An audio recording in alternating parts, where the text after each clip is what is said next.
नमस्कार। Mistake insight channel पर आप सबका स्वागत है। नवरात्रि का छठा दिन अर्थात माँ कात्यायनी का दिन। नवरात्रि के उत्सव में षष्ठी को उनकी पूजा की जाती है। इस दिन साधक का मन आज्ञा चक्र में स्थित होता है। योग साधना में इस आज्ञा चक्र का बहुत महत्वपूर्ण स्थान है। इस चक्र में स्थित मन वाला साधक माँ कात्यायनी के चरणों में अपना सर्वस्व निवेदित कर देता है। परिपूर्ण आत्मदान करने वाले ऐसे भक्तों को सहज भाव से ही माँ के दर्शन प्राप्त हो जाते हैं। शास्त्रों के मुताबिक जो भक्त दुर्गा माँ की छठी विभूति माँ कात्यायनी की आराधना करते हैं, उन पर माँ की कृपा सदैव बनी रहती है। कात्यायनी माता का व्रत और उनकी पूजा करने से कुंवारी कन्याओं के विवाहों में भी आने वाली बाधाएं दूर होती है। महर्षि कात्यायन ने भगवती जगदम्बा की कई वर्षों तक कठिन तपस्या की थी, जिससे प्रसन्न होकर माँ जगदम्बा ने कात्यायन ऋषि की इच्छानुसार उनके यहाँ पुत्री के रूप में जन्म लेकर महिषासुर का वध किया था। भगवान राम और श्री कृष्ण ने युद्ध के पूर्व माता कात्यायनी की पूजा करके उनसे विजय श्री का आशीर्वाद प्राप्त किया था।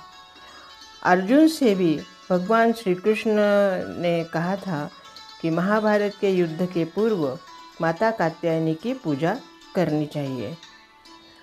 माँ दुर्गा का यह रूप जो कि लाल रंग को भी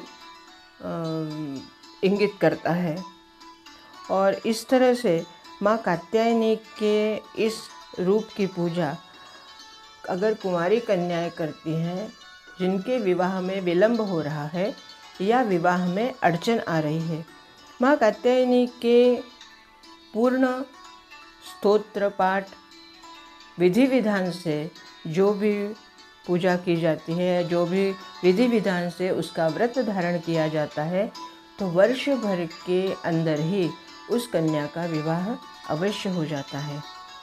माँ कात्यायनी दुर्गा का ही रूप होने की वजह से माँ सबके ऊपर वैसी ही कृपा करती है जैसे एक हमारी जन्मदात्री माँ करती है।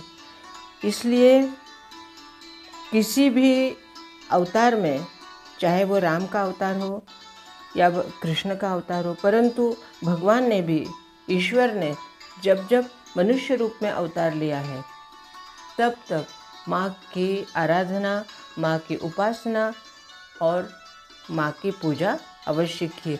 उन्होंने ये दिखा दिया है कि मनुष्य रूप में आने के बाद चाहे वह कितने भी किसी भी भगवान का अवतार हो, परंतु मनुष्य रूप में आने के बाद शक्ति की पूजा किए बगैर आपको शक्ति नहीं मिलती। इसलिए माँ के नवरात्रि में 9 रूपों की अलग अलग पूजा की जाती है, और 9 रूपों की अलग अलग पूजा करने से ही 9 प्रकार के अलग अलग हमें आशीर्वाद मिलते हैं, जो पूर्ण शक्ति से हमें पूर्ण परिपूर्ण करते हैं। स्कंद पुराण में उल्लेख है कि वे परमेश्वर के नैसर्गिक क्रोध से उत्पन्न हुई थी, जिन्होंने देवी पार्वती द्वारा दी गई सिंह पर आरूढ़ होकर महिषासुर का वध किया था।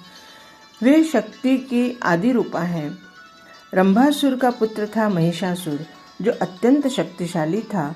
उसने कठिन तप किया था और ब्रह्मा जी ने प्रकट होकर कहा था, हे वत्स, मृत्यु को छोड़कर तुम कुछ भी मांगो। महिषासुर ने बहुत सोचा और फिर कहा, ठीक है प्रभु, देवता, असुर और मानव किसी से भी मेरी मृत्यु ना हो। किसी स्त्री के हाथ से मेरी मृत्यु निश्चित करने की कृपा करे। ब्रह्मा जी एवं अस्तु कहकर अपने लोक चले गए। वर प्राप्त करने के बाद उसने तीनों लोकों पर अपना अधिकार जमा लिया, त्रिलोकाधिपति बन गया। तब भगवान विष्णु ने सभी देवताओं के साथ मिलकर सबकी आदि कारण माँ भगवती महाशक्ति की आराधना की। सभी देवताओं के शरीर से एक दिव्य तेज निकलकर एक परम सुंदरी स्त्री के रूप में प्रकट हुआ। हिमवान ने अब भगवती की सवारी के लिए सिंह दिया। तथा सभी देवताओं ने अपने अपने अस्त्र शस्त्र महामाया की सेवा में प्रस्तुत किए। भगवती ने देवताओं पर प्रसन्न होकर उन्हें शीघ्र ही महिषासुर के भय से मुक्त करने का आश्वासन किया। भगवती दुर्गा हिमालय पर पहुंची और अट्टहास पूर्वक जोर से गर्जना की। महिषासुर के असुरों के साथ उनका भयंकर युद्ध हो गया। एक एक करके महिषासुर के सभी सेनानी मारे गए। विवश होकर महिषासुर को भी देवी के साथ युद्ध करना पड़ा। महिषासुर ने नाना प्रकार के मायिक रूप बनाकर देवी को छल से मारने का प्रयास किया, लेकिन अंत में माँ कात्यायनी ने अपने चक्र से महिषासुर का मस्तक काट दिया।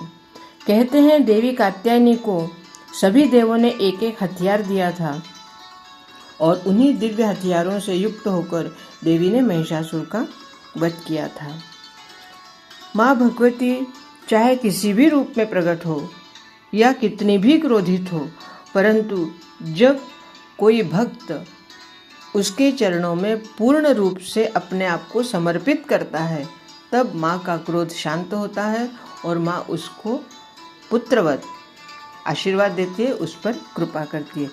आज के लिए इतना ही। बहुत बहुत धन्यवाद। नमस्कार।